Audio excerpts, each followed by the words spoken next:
ওকে। আচ্ছা, type B charging পোর্টের configure কি? টাইপ বি চার্জিং পোর্টে 5টা লেগ থাকে। 5টা লেগ থাকে। 1 নম্বর লেগের নাম কি? 1 নম্বর লেগের নাম হচ্ছে ভি বাস বা পজিটিভ। পজিটিভ। আচ্ছা, ভি বাসে আমরা কত ভোল্ট পাবো? +5 ভোল্ট। +5 ভোল্ট। 2 নম্বর লেগের নাম কি? ডিএম। ডিএম। ডিএম এর meanings? Data minus. Data minus. 3 নম্বর লেগের নাম কি? ডিপি। ডিপি। ডিপির meanings? Data plus. Data plus. 4 নম্বর লেগের নাম কি? আইডি। আইডি। আইডির ফুল মিনিংস? আইডেন্টিফিকেশন। আইডেন্টিফিকেশন। 5 নম্বর লেগের নাম কি?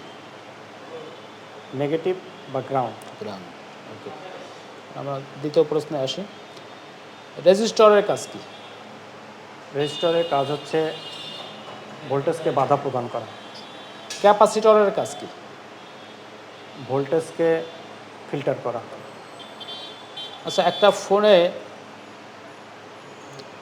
একটা ফোন অন করতে গেলে ব্যাটারিতে মিনিমাম কত ভোল্ট থাকতে হবে? 3.7 ভোল্ট।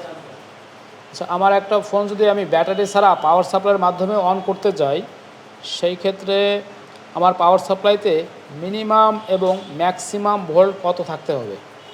Minimum 3.7, maximum 4.2। ডান।